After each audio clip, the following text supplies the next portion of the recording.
Hello, welcome to all students. Fundamental of computer का हमारा आज का लेक्चर हम स्टार्ट करते हैं।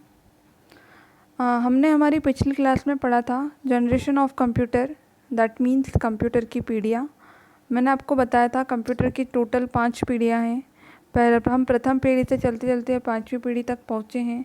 तो हमें पहले पता करना रहेगा कि हमें प्रथम पीढ़ी में किस तरह क्या क्या चीज़ें होती थी, द्वितीय में क्या होती थी। इस तरीके से हम एक एक करके सारी पीढ़ियों के बारे में आज जानकारी लेंगे। प्रथम पीढ़ी की कंप्यूटर के बारे में हमने पिछली क्लास में पढ़ा था। मैंने आपको बताया था कि इसमें वैक्यूम ट्यूब का उपयोग किया जाता था, ठीक है। और ये वैक्यूम ट्यूब क्या होते थे, बहुत अत्यधिक अगर ऊष्मा होती थी इसके कारण ये फ्यूज़ होते थे, है ना, जल जाते थे। और इन कंप्यूटर का आकार काफ़ी बड़ा होता था, मैंने आपको बताया था 1 रूम के बराबर होता था। इनका रखरखाव बहुत महंगा होता था। इनके द्वारा जनरेट किया गया रिज़ल्ट भी एकदम सही नहीं होता था। और इस जनरेशन के कंप्यूटर के हमने एग्ज़ाम्पल पढ़े थे, यूनिवेक और एनिएक। आज हम बात करेंगे सेकंड जनरेशन ऑफ कंप्यूटर की, मतलब द्वितीय पीढ़ी के कंप्यूटर की। अब हम अगर कंप्यूटर की द्वितीय पीढ़ी की बात करें तो इसका विकास काल रहा 1956 से 1963 तक।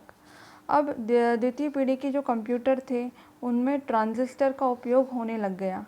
जो हमने प्रथम पीढ़ी के कंप्यूटर के बारे में बात की थी, तो प्रथम पीढ़ी के कंप्यूटर में हमने क्या पढ़ा था कि इसमें वैक्यूम ट्यूब का उपयोग होता था। अब क्या हुआ, क्योंकि वो वैक्यूम ट्यूब जो होती थी वो अत्यधिक ऊर्जा के कारण क्या हो जाती थी, बस्ट हो जाती थी, या हम बोल सकते हैं जल जाती थी, ठीक है। तो उसको हमने क्या करा, अब जब हम सेकंड जनरेशन में आ गए, द्वितीय पीढ़ी में आ गए, तो अब हमें पहली पीढ़ी में जो जो अभाव थे, जो जो खामियां थी, हमें उन्हें हटाना था। तो हमने क्या किया, जब हम द्वितीय पीढ़ी में आए तो हमने वैक्यूम ट्यूब को क्या कर दिया, हटाकर उनकी जगह किसका उपयोग शुरू किया, ट्रांजिस्टर का। ट्रांजिस्टर जो होते थे वो द्वितीय पीढ़ी का एक, हम बोल सकते हैं, एक बहुत महत्वपूर्ण घटक था। अब ट्रांजिस्टर का जो आविष्कार था वो किया था विलियम शोकले ने, ठीक है। अब ये बता दूँ मैं आपको कि जो ट्रांजिस्टर होते थे वो क्या करते थे, आकार में थोड़े छोटे साइज़ के थे ये, ठीक है। तो इससे क्या हो गया, ट्रांजिस्टर का जब हम उपयोग करने लग गए तो द्वितीय पीढ़ी के जो कंप्यूटर थे उनका आकार प्रथम पीढ़ी की कंप्यूटर की तुलना में कम हो गया, तथा जो द्वितीय पीढ़ी के कंप्यूटर थे उनकी जो प्रोसेसिंग थी, मतलब कोई भी कैलकुलेशन करने की क्षमता, कोई भी गणना करने की क्षमता, वो भी क्या थी, प्रथम पीढ़ी के कंप्यूटर से अधिक थी। अब द्वितीय पीढ़ी के जो कंप्यूटर थे उनको अगर हम बोले ऑपरेट करने के लिए 1 से 2 व्यक्ति ही पर्याप्त होते थे, जबकि हमने प्रथम पीढ़ी में पढ़ा कि वहाँ पे काफ़ी हमें ऑपरेटर्स की ज़रूरत पड़ती थी। पर द्वितीय पीढ़ी के कंप्यूटर को ऑपरेट करने के लिए 1 से 2 व्यक्ति ही पर्याप्त होते थे, ठीक है। क्योंकि अभी भी ये कंप्यूटर क्या होते थे, आकार में काफ़ी बड़े थे।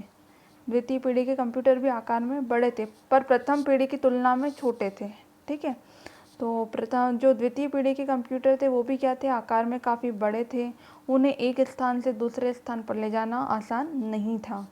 और द्वितीय पीढ़ी के जो कंप्यूटर थे वो प्रथम पीढ़ी की कंप्यूटर की तुलना में काफ़ी विश्वसनीय थे। मतलब मैंने आपको बताया था कि प्रथम पीढ़ी के जो कंप्यूटर थे उनके द्वारा जो रिज़ल्ट जनरेट किया जाता था वो हमेशा 100% सही नहीं होता था, ठीक है। पर द्वितीय पीढ़ी के जो कंप्यूटर थे उनके द्वारा जो रिज़ल्ट जनरेट किया जाता था वो सही होता था। जब हम द्वितीय पीढ़ी के कंप्यूटर में आए तब हमने उच्च स्तरीय भाषाएं, ये सेकंड पॉइंट पढ़िए आप, हाई लेवल प्रोग्रामिंग लैंग्वेज, ठीक है। मतलब उच्च स्तरीय भाषाओं का भी विकास हो गया द्वितीय पीढ़ी के कंप्यूटर के साथ। अब ये भाषाएं कौन सी थी, एक थी कोबोल और एक थी Fortran. COBOL full form common business oriented language, Fortran formula translation. इन 2 उच्च स्तरीय भाषाओं का विकास हो गया द्वितीय पीढ़ी के कंप्यूटर में। अब आपको एक इमेज दिख रही होगी, पास में एक चित्र दिख रहा होगा, ये देखिए, इस तरीके से होते थे आपके द्वितीय पीढ़ी के कंप्यूटर। प्रथम पीढ़ी के कंप्यूटर की अपेक्षा इनका साइज़ थोड़ा छोटा हो गया है ना। अब इसके हम देख लेते हैं कि क्या क्या एडवांटेज रहे और क्या क्या डिसएडवांटेज रहे। अब प्रथम पीढ़ी के कंप्यूटर के एडवांटेज मतलब लाभ क्या क्या थे। साइज रेड्यूस्ड कंसिडरली, मतलब जो साइज़ था द्वितीय पीढ़ी के कंप्यूटर का वो क्या हो गया, कम होता गया, है ना। मतलब पहला प्रथम पीढ़ी के जो कंप्यूटर थे उनकी अपेक्षा साइज़ क्या हो गया, कम हो गया। दे द वेरी फास्ट, वो क्या थे, काफ़ी फास्ट थे। वेरी मच रिलायबल, मतलब अत्यधिक विश्वसनीय थे। इसके अलावा द्वितीय पीढ़ी के कंप्यूटर की जो गति थी वो अधिक होती थी, है ना। डाटा को सुरक्षित रखने के लिए इसमें पंच कार्ड होता था, उनका उपयोग किया जाता था। इस पीढ़ी के कंप्यूटर जो थे वो मशीन भाषा के साथ साथ उच्च स्तरीय भाषाओं पर भी कार्य करते थे। जैसे मैंने आपको आगे बताया कि 2 उच्च स्तरीय भाषाओं का विकास हुआ था, फॉरट्रेन और कोबोल। डिसएडवांटेज इसके क्या क्या हो सकते थे। डिसएडवांटेज देखो, यह कंप्यूटर साइज़ में बड़े होने के कारण इनको एक स्थान से दूसरे स्थान में ले जाने में परेशानी तो होती थी। मतलब प्रथम पीढ़ी की अपेक्षा साइज़ में छोटे थे पर फिर भी बड़े थे कि उन्हें एक स्थान से दूसरे स्थान में ले जाना मुश्किल होता था। इन कंप्यूटर का रखरखाव काफ़ी कठिन होता था, है ना। मतलब हर एक यूज़र इसको परचेस नहीं कर सकता क्योंकि इनका रखरखाव काफ़ी महंगा होता था। इन कंप्यूटर को चलाने के लिए उच्च स्तरीय प्रोग्रामिंग भाषाओं का ज्ञान होना बहुत ज़रूरी था। और इन कंप्यूटर्स को रखने के लिए भी एसी या एयर कंडीशनर की आवश्यकता होती थी, जो उस समय काफ़ी महंगे होते थे। तो इस तरीके से सेकंड जनरेशन कंप्यूटर हमारा यहाँ पे ख़त्म होता है। तो सेकंड जनरेशन ऑफ कंप्यूटर में हमने द्वितीय पीढ़ी के कंप्यूटर में हमने क्या पढ़ा, इसमें ट्रांजिस्टर का यूज़ होता था वैक्यूम ट्यूब की जगह। दूसरी मेन पॉइंट क्या था कि उच्च स्तरीय भाषाओं का विकास हो गया था, कोबोल और फॉरट्रेन। इनका रखरखाव मैंने आपको बताया, साइज़ प्रथम पीढ़ी से छोटा था, है ना, पर इतना जो भी ज़्यादा छोटा नहीं था कि हम इनको एक जगह से दूसरी जगह रख सकें। इनको रखने के लिए भी एक बड़े कमरे की आवश्यकता होती थी, ठीक है। बट प्रथम पीढ़ी के कंप्यूटर से इनका थोड़ा साइज़ छोटा हो गया और इनकी जो कैलकुलेशन स्पीड थी, है ना, गणना करने की जो क्षमता थी वो अधिक हो गई। और जो ये रिज़ल्ट जनरेट करते थे वो भी क्या करते थे, सही जनरेट करते थे। तो ये सारी चीज़ें इसका एडवांटेज थी। अब हम पढ़ते हैं आगे आज थर्ड जनरेशन ऑफ कंप्यूटर। अब थर्ड जनरेशन ऑफ कंप्यूटर के बारे में अगर हम बात करें तो थर्ड जनरेशन ऑफ कंप्यूटर का विकास काल क्या था, 1964 से 1971, ठीक है। अब जैसे तीसरी पीढ़ी के कंप्यूटर आ गए तो कंप्यूटर के क्षेत्र में काफ़ी विकास होना शुरू हो गया। अब इस पीढ़ी के कंप्यूटर में हमने क्या किया, ट्रांजिस्टर जो हम यूज़ कर रहे थे, ये पहले द्वितीय पीढ़ी के कंप्यूटर में हम क्या यूज़ कर रहे थे, ट्रांजिस्टर। तो ट्रांजिस्टर की जगह हमने अब किसका यूज़ करना शुरू करा तृतीय पीढ़ी के कंप्यूटर में, इंटीग्रेटेड सर्किट का। इस तरीके का ये सर्किट होता था, ये हम तृतीय पीढ़ी के कंप्यूटर में उपयोग करते थे। अब जो आपका इंटीग्रेटेड सर्किट था, जिसे हम शॉर्ट में बोलते हैं IC, I for integrated and C for circuit, ठीक है। तो ये जो इंटीग्रेटेड सर्किट था, इसका आविष्कार जो था वो जैक किल्बी ने किया था। जैक किल्बी ने किया था 1958 में। अब इंटीग्रेटेड सर्किट जो थे, इनका इस्तेमाल करने से कंप्यूटर का आकार जो था वो काफ़ी छोटा हो गया और इस पीढ़ी के कंप्यूटर की स्पीड पिछले दोनों पीढ़ी के कंप्यूटर की अपेक्षा बहुत तेज़ हो गई। इनके द्वारा जो रिज़ल्ट जनरेट किया जाता था वो और अधिक विश्वसनीय था तथा इनका रखरखाव भी आसान हो गया। मतलब जो साइज़ था वो कंसिडरेबली कम होता गया, प्रथम पीढ़ी के कंप्यूटर से और द्वितीय पीढ़ी के कंप्यूटर से और छोटा हो गया थर्ड जनरेशन ऑफ कंप्यूटर का आकार।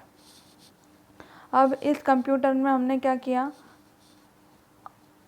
ऑपरेटिंग सिस्टम का प्रयोग भी हमने इसमें शुरू कर दिया। और तीसरी पीढ़ी के जो कंप्यूटर थे उसमें हम हाई लेवल लैंग्वेज का प्रयोग करते थे, जिसे हमने पढ़ी थी फॉरट्रेन, बताया था मैंने आपको द्वितीय पीढ़ी के कंप्यूटर में, तो वो लैंग्वेज का उपयोग इसमें किया जाने लगा।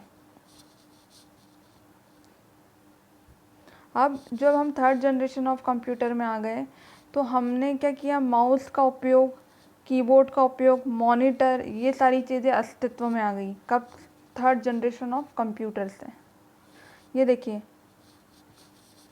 थर्ड जनरेशन ऑफ कंप्यूटर का आपको एक एग्जांपल, एक इमेज यहाँ पे दिख रही होगी। तो जो थर्ड जनरेशन ऑफ कंप्यूटर थे उसमें क्या हुआ कि प्रथम और द्वितीय पीढ़ी से काफ़ी इनका आकार क्या हो गया, छोटा हो गया। अब इनके हम एडवांटेज पढ़ लेते हैं क्या क्या हो गए। अब तृतीय पीढ़ी के कंप्यूटर में ट्रांजिस्टर के स्थान पर किसका उपयोग किया जाने लगा, आईसी का, है ना, मतलब इंटीग्रेटेड सर्किट, जो आकार में काफ़ी छोटे होते थे। मैंने आपको पीछे चित्र में बताया था आईसी क्या साइज़ होती थी, तो इतनी छोटी वो चिप होती थी, इतना छोटा वो सर्किट होता है, तो उसका उपयोग तृतीय पीढ़ी के कंप्यूटर में होता था। अब यह जो थर्ड जनरेशन के कंप्यूटर थे वो द्वितीय पीढ़ी के कंप्यूटर की अपेक्षा अधिक विश्वसनीय थे। मतलब अब थर्ड जनरेशन ऑफ कंप्यूटर में अधिक विश्वसनीय कंप्यूटर आ गए। इसके अलावा इनका जो परफॉर्मेंस था, मतलब जो कार्य करने की क्षमता थी वो बहुत अच्छी थी। प्रोडक्शन कॉस्ट चीप, मतलब इनको बनाने की जो लागत थी वो काफ़ी कम थी। अगर द्वितीय और प्रथम कंप्यूटर की बात करें तो उनकी प्रोडक्शन कॉस्ट बहुत ज़्यादा होती थी, मतलब उन्हें बनाने की लागत बहुत ज़्यादा होती थी। पर तृतीय पीढ़ी के कंप्यूटर में ये सारी चीज़ें नहीं थी, क्योंकि कंप्यूटर का साइज़ छोटा हो गया था। ठीक है, तो उस कंप्यूटर को मेंटेन करना थोड़ा सस्ता हो गया था, तो लागत भी कम थी। अब इसके अलावा प्रथम और द्वितीय पीढ़ी के कंप्यूटर के स्थान पर इनका जो रखरखाव है वो क्या हो गया, थोड़ा आसान हो गया। अब इस पीढ़ी के कंप्यूटर को नियंत्रित करने के लिए ऑपरेटिंग सिस्टम का हम प्रयोग करने लगे। ऑपरेटिंग सिस्टम का प्रयोग शुरू होने से सिस्टम के सभी आंतरिक कार्य जो होते हैं वो क्या हो गए, ऑटोमेटिक हो गए। ऑपरेटिंग सिस्टम मतलब क्या, जब भी आप क्या करते हो, कंप्यूटर को हम जैसे इजीली यूज़ कर पा रहे हैं आज, है ना, आप जैसे आप कंप्यूटर को ऑन करते हो तो आप सारी चीज़ें देख पा रहे हैं अच्छे से, यूज़र फ्रेंडली हो पा रहे हैं, हम अच्छे से सारी चीज़ें समझ पा रहे हैं कंप्यूटर के अंदर, तो वो ऑपरेटिंग सिस्टम के कारण हो पा रहा है। ठीक है, जैसे आपका विंडोज़ है, विंडोज़ एक्सपी, ये क्या है, एक ऑपरेटिंग सिस्टम है। विंडोज़ 7, विंडोज़ 8, ये आपने सुने होंगे नाम, तो ये सारे क्या हैं, आपके ऑपरेटिंग सिस्टम है। तो ऑपरेटिंग सिस्टम का उपयोग भी हमने तृतीय पीढ़ी के कंप्यूटर से चालू कर दिया।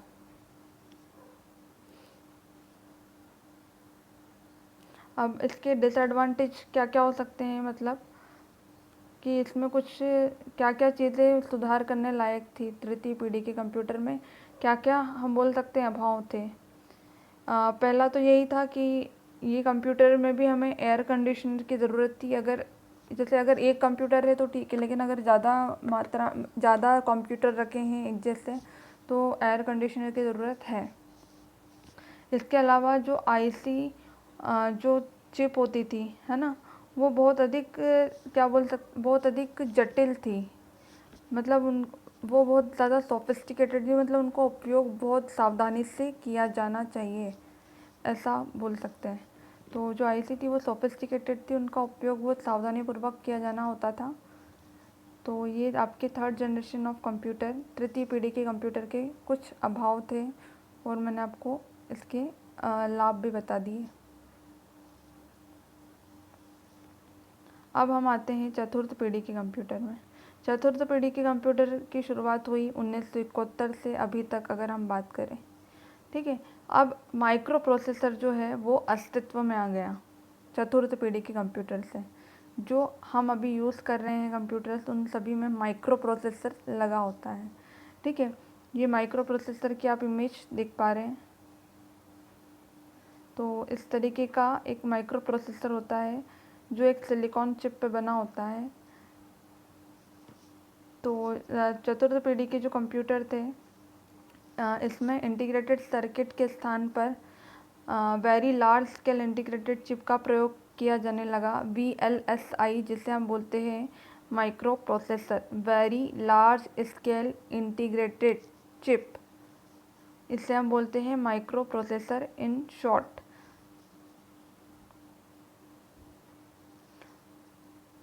अब जो आपके चतुर्थ पीढ़ी के कंप्यूटर थे उनके साथ क्या हुआ, एक GUI एरिया डेवलप हो गया। GUI मतलब ग्राफिकल यूज़र इंटरफेस। मतलब अब हम क्या करने लग गए, कंप्यूटर से डायरेक्ट इंटरेक्ट होने लग गए। मतलब आप कंप्यूटर को इजीली चला पा रहे हैं। क्यों चला पा रहे हैं? क्योंकि आपको जो कंप्यूटर का एनवायरनमेंट है वो पूरा कैसा मिल रहा है, ग्राफिकल मिल रहा है। ठीक है, मतलब आप जब कंप्यूटर चलाते हैं तो आपको दिखता होगा छोटी छोटी कुछ इमेज दिखाई देती है। जैसे माई कंप्यूटर है तो माई कंप्यूटर का ऐसे इमेज दिखाई देता है। तो इस तरीके से GUI मतलब हम बात करें ग्राफिकल यूज़र इंटरफेस, मतलब चित्रों के माध्यम से आप वो चीज़ें देख पाते हैं, समझ पाते हैं। आपका फ़ोन है, आपके फ़ोन में आप देखते होंगे कि जैसे व्हाट्सएप का एक अलग आइकन बना है, फेसबुक का आइकन बना है, तो ये छोटी छोटी इमेज है ना, छोटे छोटे आइकन है। इनके माध्यम से आप समझ पाते हैं कौन सा आइकन किसका है। तो ये क्या है, ग्राफिकल यूज़र इंटरफेस। मतलब आपको चित्रों के माध्यम से कुछ ऐसी चीज़ें प्रोवाइड करना जिससे आप क्या कर सके, उसे इजीली समझ सके और वो चीज़ को इजीली ऑपरेट कर सके। तो हम उसे बोलेंगे ग्राफिकल यूज़र इंटरफेस। तो चतुर्थ पीढ़ी के जो कंप्यूटर थे उनमें माइक्रो प्रोसेसर का उपयोग किया जाने लगा। किसकी जगह? इंटीग्रेटेड सर्किट की जगह। और इसके अलावा जो चतुर्थ पीढ़ी के कंप्यूटर थे उसमें GUI भी विकसित हो गया है। GUI का फुल फॉर्म होता है ग्राफिकल यूज़र इंटरफेस। इससे आप क्या हो गए, आप कंप्यूटर चलाने में और आपके लिए क्या हो गया, ये ईजी हो गया।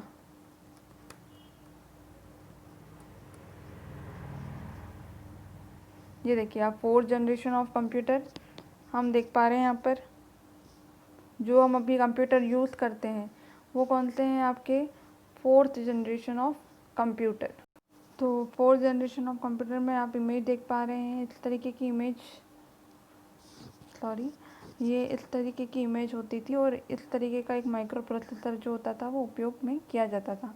अभी जो माइक्रो प्रोसेसर होता था, ये माइक्रो प्रोसेसर एक सिंगल चिप होता था जिसका उपयोग, एक सिंगल चिप टाइप होती है जिसका उपयोग क्या होता है कंप्यूटर में, कुछ कैलकुलेशन को परफॉर्म करने के लिए, अरिथमेटिकल और लॉजिकल कैलकुलेशन को परफॉर्म करने के लिए हम इसका उपयोग करते हैं। जैसे हमने बताया था, मैंने आपको, अरिथमेटिकल एंड लॉजिकल कैलकुलेशन, अंकगणित व तार्किक गणनाएं, उनको परफॉर्म करने के लिए हम इसका उपयोग करते थे। सबसे पहला जो माइक्रो प्रोसेसर है आपका वो इंटेल 4004 डेवलप किया गया था।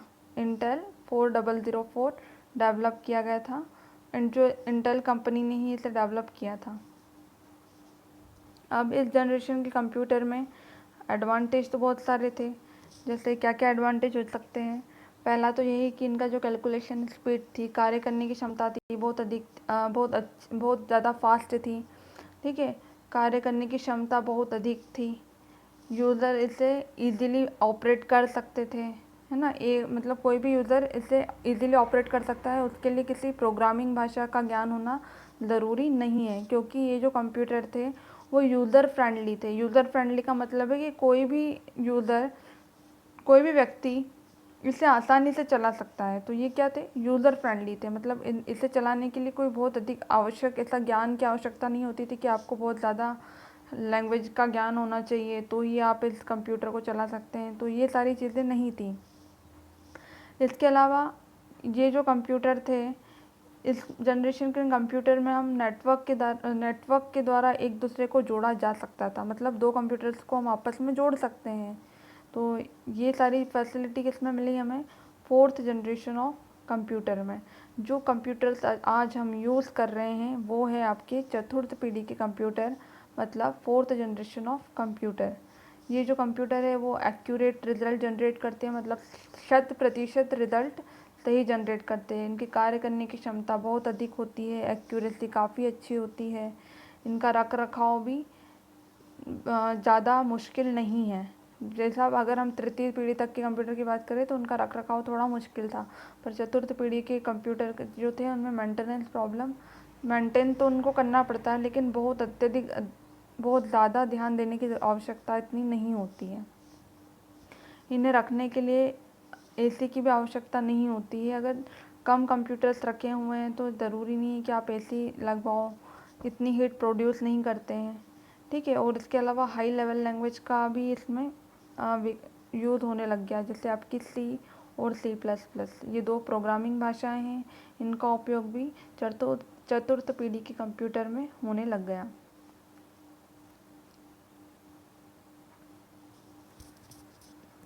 अब हम बात करते हैं हमारी लास्ट 5वीं पीढ़ी के कंप्यूटर के बारे में। इस जनरेशन का कंप्यूटर प्रेजेंट जनरेशन है, मतलब अगर आज की बात करें तो 5वीं पीढ़ी के कंप्यूटर अस्तित्व में आ गए हैं।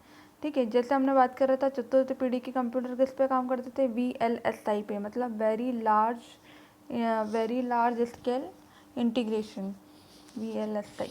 वैसे ही ये जो कंप्यूटर थे 5th जनरेशन 5वीं पीढ़ी के, ये ULSI पे काम करते थे, मतलब ultra large scale integrated technology पर। अब इसमें आर्टिफिशियल इंटेलिजेंस का उपयोग किया जा रहा है, किसमें, 5वीं पीढ़ी के कंप्यूटर में। ठीक है, जिसमें मतलब ये रहेगा कि जो कंप्यूटर है उसमें खुद में ही सोचने और समझने की शक्ति होगी। यह नेचुरल लैंग्वेज इनपुट रिस्पॉन्ड करेगा, मतलब कि अगर हमें कुछ भी, आप देखते हो आज 5th जनरेशन ऑफ कंप्यूटर इस तरीके से काम कर रहा है कि मशीन खुद ही समझ जाएगी कि आप क्या ढूंढना चाह रहे हैं। जैसे आप आजकल गूगल पे कुछ भी सर्च करते हैं तो आपको नीचे कुछ सजेशंस आने लगते हैं, है ना। तो ये सारी चीज़ें किसके थ्रू हो पा रही, आर्टिफिशियल इंटेलिजेंस के थ्रू। आप आपकी वॉइस से भी कुछ भी सर्च करते हैं आजकल हम वॉइस गूगल पे जाके हम माइक पे बटन दबाते हैं और हमारे वॉइस के थ्रू जो भी हम चाहें हम वो सर्च कर लेते हैं, वॉइस रिकग्निशन। तो ये भी 5वीं पीढ़ी की कंप्यूटर का क्या है, एक उदाहरण है। इस जनरेशन के जो कंप्यूटर है, इस पीढ़ी के कंप्यूटर जो हैं उनको इस तरह का बनाया गया है ताकि वो अपना कार्य कर सकें। उन्हें चलाने के लिए किसी भी यूज़र की आवश्यकता नहीं हो सकती, है ना। मतलब ऐसा कि उसके लिए एक गूगल असिस्टेंट, आपने देखा होगा गूगल असिस्टेंट है, आप उसको बोल दो कि ये सर्च करना है तो वो आपको सर्च करके ला के देता है। ठीक है, तो इस तरीके से जो 5वीं पीढ़ी के कंप्यूटर है तो उसको किस तरीके से बनाया जा रहा है कि उन्हें चलाने के लिए वो क्या कर सके, खुद ही अपना कार्य कर सके, उन्हें चलाने के लिए किसी भी एंड यूज़र की आवश्यकता ना हो। अब इसकी जो 5th जनरेशन की कंप्यूटर जो है उनकी जो लैंग्वेजेस हैं वो है एक पाइथन, C#, जावा। ये सारी आपकी 5th जनरेशन ऑफ कंप्यूटर मतलब प्रथम पीढ़ी के कंप्यूटर की भाषाएं हैं। तो 5वीं पीढ़ी के जो कंप्यूटर हैं उनके बारे में हम बात करें तो मैंने आपको बता दी सारी चीज़ें, 5वीं पीढ़ी के कंप्यूटर की क्या क्या चीज़ें थी।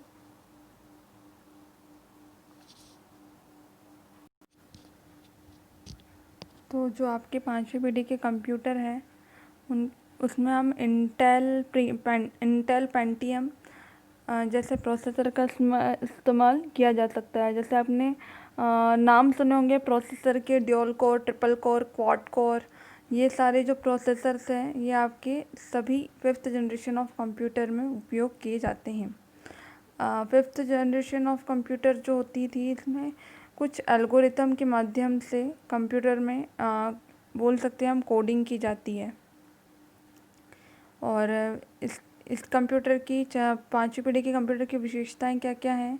एक तो मल्टीपल प्रोसेसर का इसमें उपयोग किया जाने लगा, मतलब अलग अलग प्रोसेसर इसमें उपयोग किए जाने लगे। ठीक है, इसके अलावा आर्टिफिशियल इंटेलिजेंस का इसमें उपयोग किया जाने लगा, नेचुरल लैंग्वेज प्रोसेसिंग इसका उपयोग किया जाने लगा। तो ये सारी आपकी हमारी 5वीं पीढ़ी के कंप्यूटर की कुछ बातें हैं जिन पर अभी भी कार्य चल रहा है। 5th प्रेजेंट एंड बियॉन्ड मतलब वर्तमान और अभी आगे भी इसमें कार्य चल रहा है। तो हमारी आज कंप्यूटर की पीढ़ियाँ यहीं पे समाप्त होती हैं।